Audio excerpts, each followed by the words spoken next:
USA, USA, USA, USA.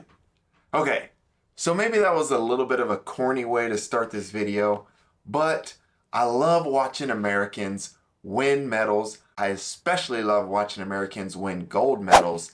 I love watching Team USA win world team titles. I love this country, I love America, and I love the sport of wrestling.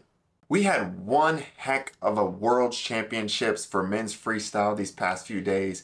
We had 3 gold medals, a silver medal, and 3 bronze medals, and we won a team title. And even though Russia's points weren't being counted for the team title, had they been counted, we would have beat Russia. So this was a great tournament for USA Wrestling. And I also really enjoyed watching American wrestlers that compete for other countries. I was cheering hardcore for Stevan Micic and Sebastian Rivera to win those gold medals.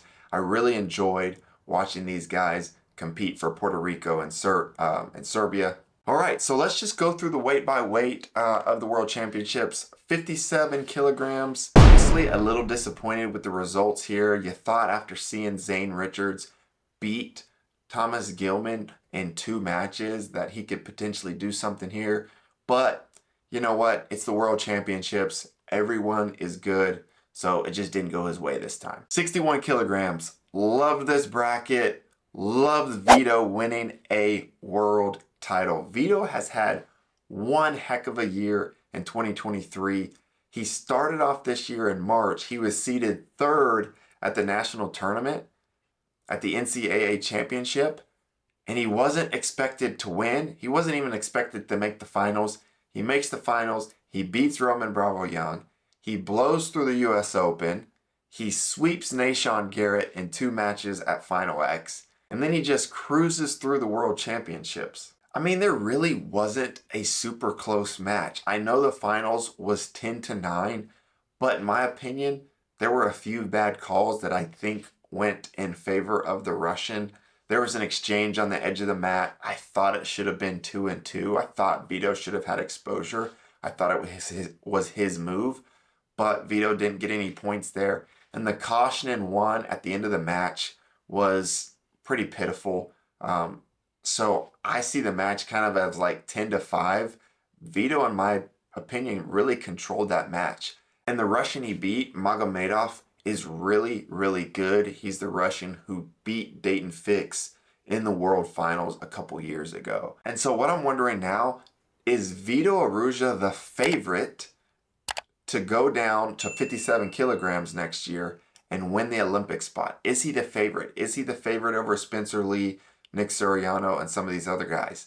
I think the answer to that is probably yes. Obviously, you never know how he's going to quite handle the weight cut, if he's going to be the same guy, but he wrestled 125 pounds in college for a few years, so he has experience getting down to that weight. But if he can be the same guy, I think he's probably the favorite over the rest of the field at this point to win that spot at 57 kilograms and make the Olympic team. All right, 65 kilograms, Nick Lee. You know what? This was just a really deep field, super tough bracket. I don't think Nick Lee actually wrestled that bad. The Iranian's really tough. I thought when Nick Lee threw him to his back, I thought maybe he was going to get the pin right there and pull through the semifinals. Obviously, that didn't end up happening. So, unfortunately, the weight isn't qualified for the Olympics yet, and nobody's sitting out to the finals. So you're going to have Yanni, probably Zane Rutherford, Nick Lee, and a few other guys really duking it out for this spot. But then once they win the Olympic spot, we're going to have to see if it can be qualified to actually go to the Olympics. So 70 kg, the Zane train. Zane breaks through, wins that world title. So Zane's path to a world championship wasn't always very clear. He had a dominant, legendary, top 5 college career, but the beginning of his senior level freestyle career wasn't that way. I mean, his first world championships, he went 1-1. His second world championships, he went 0-1. A couple years he didn't make the team. He didn't make the Olympic team. But then he bumped up in weight to 70 kilograms. Last year got silver at the World Championships, and this year broke through and won gold. And he obliterated this field. I mean, he controlled every single match and dominated his way to a world gold medal. So the same question here for Zain as I had for Vito. Is Zain the favorite to make the Olympic team next year at 65 kilograms? We just talked about how bumping up in weight potentially improved his results. So is he going to go 65? Will he go 74? I can't imagine he'd bump up to 74 kg and take on Kyle Dake and Jason Nolf in that same Penn State wrestling room. So my guess is he'll go to 65 kilograms. And I think right now he's probably the favorite to win the spot. The only other guy who you would maybe choose is Yianni. And so if Zain can manage the weight, he might be the favorite to make the Olympic team. All right, 74 kilograms, Kyle Dake wins a silver medal. We got the match that we had been waiting, Kyle Dake versus Sidakov.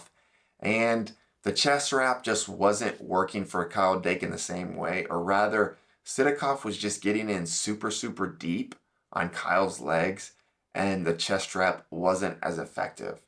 Or Sidakov was just really comfortable in that position. There was a few times when Kyle was able to really get that chest wrap deep where 99% of the time, or basically the rest of the world, he's been able to get that chest wrap and convert those points, but he just wasn't able to do that on Sidakov. So this is the match we'll probably see in the Olympic finals next year. Obviously, Kyle Dake has to make the team. He has to get through a tough Olympic trials.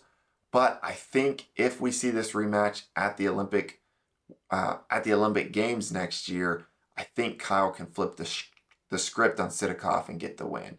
And I watched a few of Kyle's interviews after the match. He basically brushed the loss off pretty quick. I mean, he's a 4-time world champ. His goal is to be an Olympic champ. He wants next year's win. So I think he'd take this loss to get next year's win. Obviously he always wants to win, but he seemed pretty lighthearted, just fine after the loss. You know, he's going to take it, learn from it, and I hope to see him get that gold medal next year at the Olympic Games. 79 kilograms, Chance Marsteller. Obviously, again, disappointed here with the results. After seeing Chance beat Jordan Burroughs in 2 matches, and arguably you could say in 3 matches, you would think he'd have a better chance. You see what I did there? To win a medal here and maybe even a gold medal.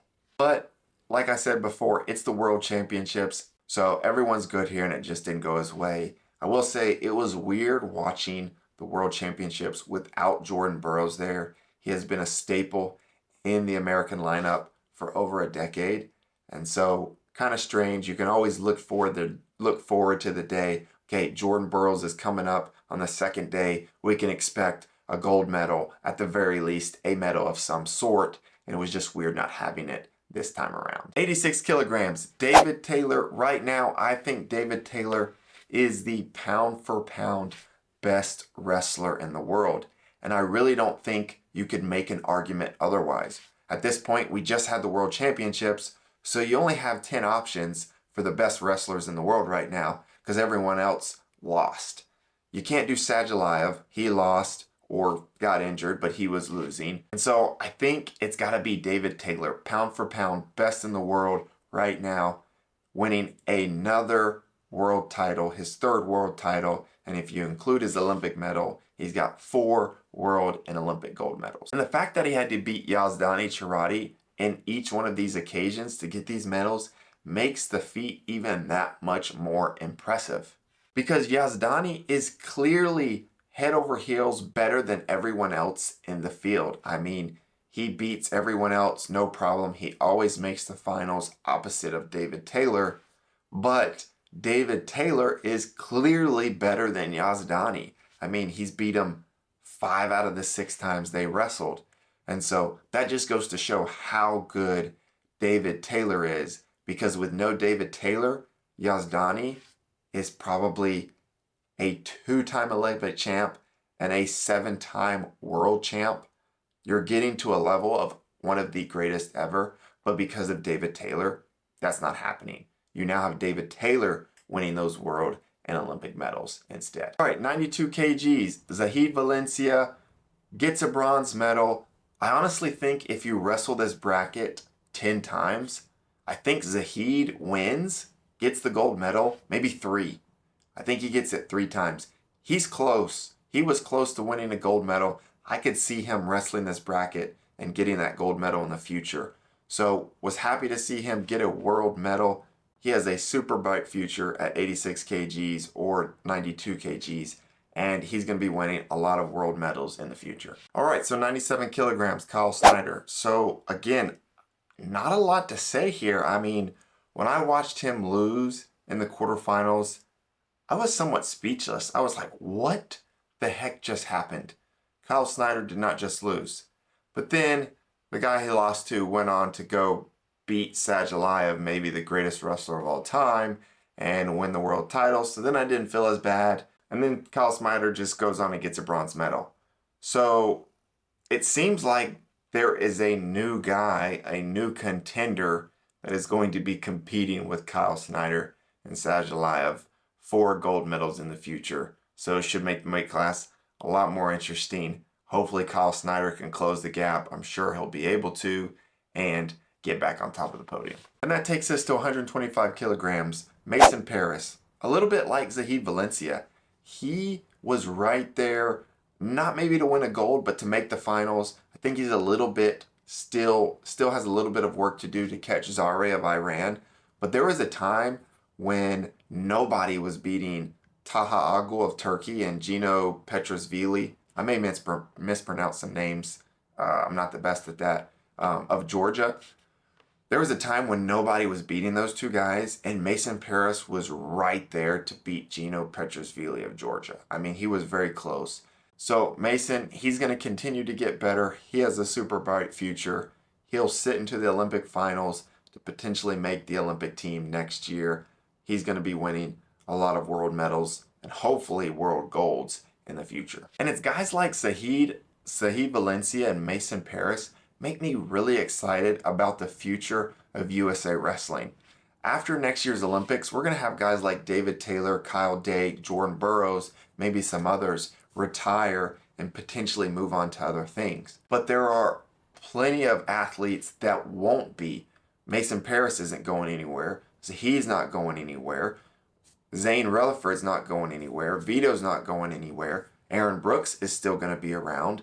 Vito is just getting started. So Team USA just won a world team title, and I think there's going to be a lot more of those coming in the future. Subscribe and go USA.